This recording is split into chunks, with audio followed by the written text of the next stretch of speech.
사남 유튜브에 오신 걸 환영합니다. 미국의 정치 누아르화에 대해서 한번 얘기를 조금 해볼까 하는데, 미국의 이번에 정치 누아르가 굉장히 재미난 부분들이 있었죠. 자, 미국 정치 누아르 관련해서 이미 많은 분들이 대충 좀 아실 거예요. 이번에 셧다운을 피했지만 예산안 처리의 후폭풍으로 누가 잘렸죠? 어떻게 됐죠? 케빈 메카시 의원이 하원 의장이 잘리게 됐습니다. 사실 이런 부분들이 지금 사실 이스라엘 일 관련 처리하는데도 커다란 악영향을 주고 있다는 얘기가 나오고 있어요. 하원 의장에 대한 해임이 나왔고, 이런 부분들 관련해서 사실 미국 역사에 전에 없을 정치 누아르. 진짜 케빈 메카시 의원과 바이든 대통령과 민주당과 공화당 사이에 배신의 통수의 반란의 자승자박까지 정말 앞으로 다시 못 볼 만한 여러 가지 정치 누아르에 해당하는, 영화 한 편을 찍어도 될 만한 그런 이야기들이 좀 나왔다라고 생각을 하는데, 자, 요것 관련해서 조금 이야기를 해볼까 합니다. 원래는 상원과 하원으로 이야기가 많이 나오져 있는데, 요거 잘못 가져온 정보인데, 자, 하원 쪽에서는요, 공화당이 사실 많이 앞서고 있어요. 이거 이야기가 잘못 적었네. 하원 쪽에서 훨씬 더 많은 좌석을 가져가고 있고, 민주당 같은 경우는 소수 정당을 하원 쪽에서 차지를 하고 있습니다. 자, 그런 가운데 안에서요, 좀 재미난 이야기들이 나오고 있는데, 정치 정당은 3개로 나뉘어져 있습니다. 자, 이게 어떻게 나눠져 있냐면요, 하원 같은 경우는요, 민주당이 있고, 공화당 실용파가 있고, 공화당 강경파가 있습니다. 요거 관련해서 제가 몇 번 얘기를 해드렸지만, 민주당 입장, 공화당 실용파, 공화당 강경파 입장이 다 달라요. 민주당 같은 경우는요, 현재 공화당 실용파하고 잘 거래해서 셧다운을 피해야지라는 입장이 있고, 혹은 거래를 하지 않아야지라고 생각하는 입장이 있고, 결국 이 민주당의 수장은 바이든 대통령입니다. 그리고 공화당 같은 경우는요, 실용파가 있죠. 민주당하고 거래해서 45일간 일단 셧다운을 피하고 이거를 밀어놓고 그 다음에 딜을 하자라는 실용주의자표인 실용파가 있고요. 사실 인원수로 보자면은 사실 공화당 실용파가 제일 많습니다. 공화당 실용파가 인원이 제일 많고, 그 다음에 공화당 강경파가 있어요. 이게 코커스 프리덤이라고 불리는 집단인데, 의외로 인원수가 많지는 않아요. 8명 정도가 초강경파가 있고요. 그리고 20명 정도의 강경파로 이루어져 있는 집단이 바로 이 공화당 강경파입니다. 자, 이렇게 보면은 사실 민주당과 강경파가 서로 가장 싸워야 될 것 같잖아. 공화당하고 민주당하고 가장 싸워야 될 것 같은데, 이게 좀 웃긴 일이 일어나고 있어요. 이게 어떻게 됐냐면, 민주당하고 공화당 강경파하고 손을 잡은 겁니다. 자, 요거 관련해서 조금만 더 디테일하게 들어가기 전에, 일단 먼저 이야기를 합시다. 원래는, 자, 메카시 입장은 이런 거거든요. 상원 의원은 일단 민주당이 잡고 있어요. 그러다 보니까, 상원에서는 일단 법안을 통과시켰어요. 우리 메카시하고 바이든 대통령하고 이야기를 했는데, 우리 둘이서 결정을 해봤는데, 일단은 셧다운은 피하는 게 좋을 것 같아.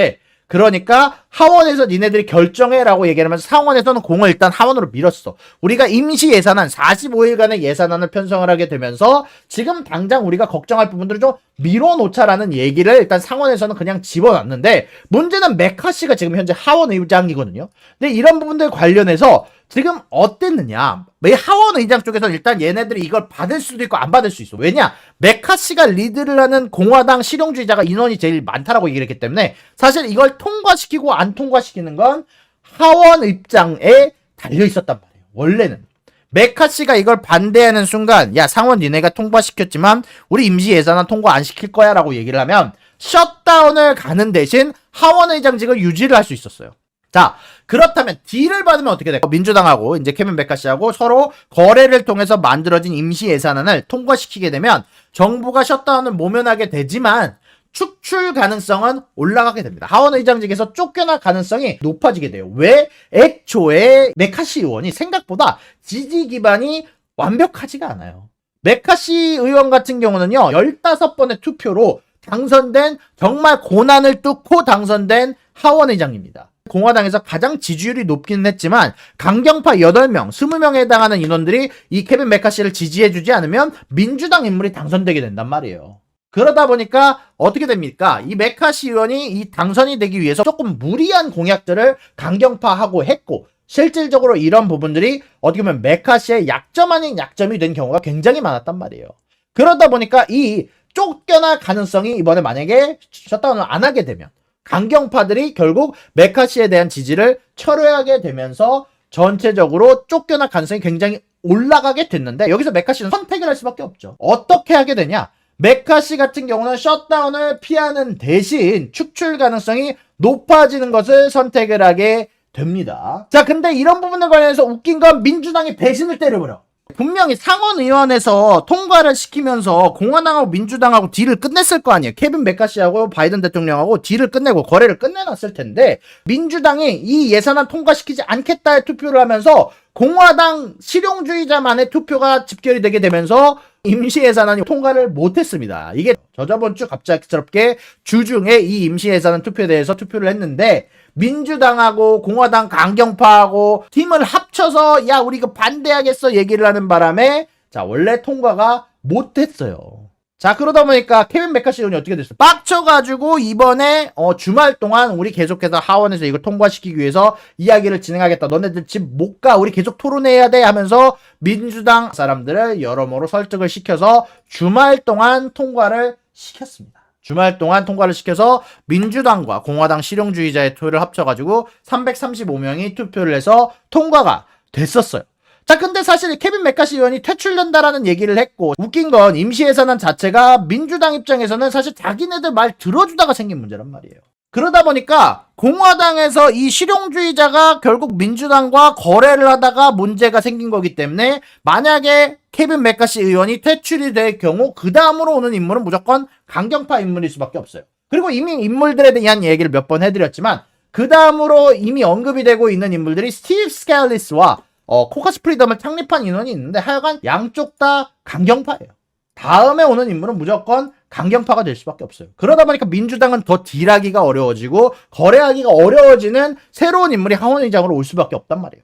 그럼 우리는 보통 이렇게 생각을 하겠죠. 야 그럼 메카시를 도와주면 안 잘리잖아. 사실 민주당하고 공화당 실용주의자 표를 합치면 절대로 케빈 메카시 하원의장이 잘릴 수가 없어요.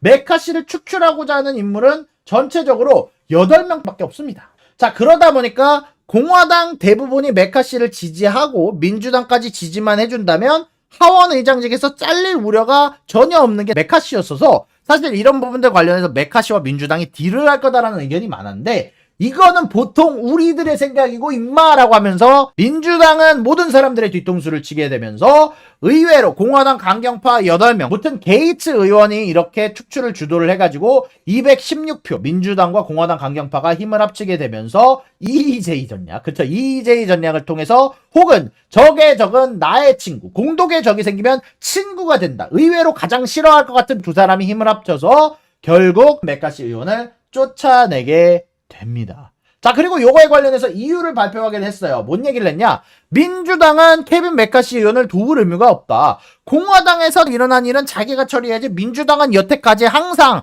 해왔던 일을 한 것뿐이다. 우리는 도와줄 의무와 의리가 없다라고 얘기를 하면서 민주당은 대놓고 니네가 알아서 했어야지. 케빈 메카시 의원 니네가 반란이 있는 거 니가 알아서 잡았어야지. 공화당 내부의 분열 니가 알아서 했어야지. 얘기를 하기도 했습니다. 그리고 중요한 건 아니 난 케빈 메카시 의원 싫어 라고 했어요. 케빈 메카시 의원은 말을 자주 바꾼다고 얘기를 하더라고요.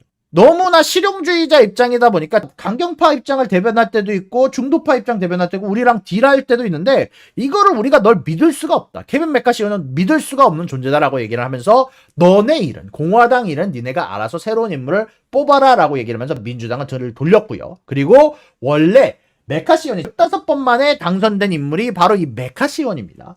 케빈 메카시가 원래 공화당 내에서 지지율은 가장 높았지만 이 사람이 바로 투표가 돼서 당선이 된 게 아니고 15번이나 투표를 통해서 여러 거래를 통해서 강경파와 거래를 통해서 아슬아슬하게 당선된 인물이 케빈 메카시 의원이에요. 왜 그랬냐면 메카시는 실용주의자인데 결국 중도파는 맞아요. 중도파는 원래 강경파들이 보통 싫어하기 마련이죠. 그래서 중도파가 원래 당선되는 경우가 많지 않은데 어떻게 했냐면 원래는 이 메카시 하원의장이 원래 퇴출되기 위해서는 더 많은 절차가 있는데 강경파들한테 이런 제안을 한 거야. 만약에 내가 당선이 돼도 너네들이 언제든지 나를 퇴출할 수 있게 의장을 쫓아낼 수 있는 불신임 투표 발의 요건에 대한 완화를 진행을 하겠다라고 얘기를 한 거예요. 한 명만 투표에 대한 발의를 하더라도 공화당에서 지금 하원의장직 케빈 메카시를 퇴출할 수 있게 하겠다라고 얘기를 하게 되면서 이게 가장 메카시가 하원 의장직에서 떨어지게 된 가장 커다란 역할을 하기도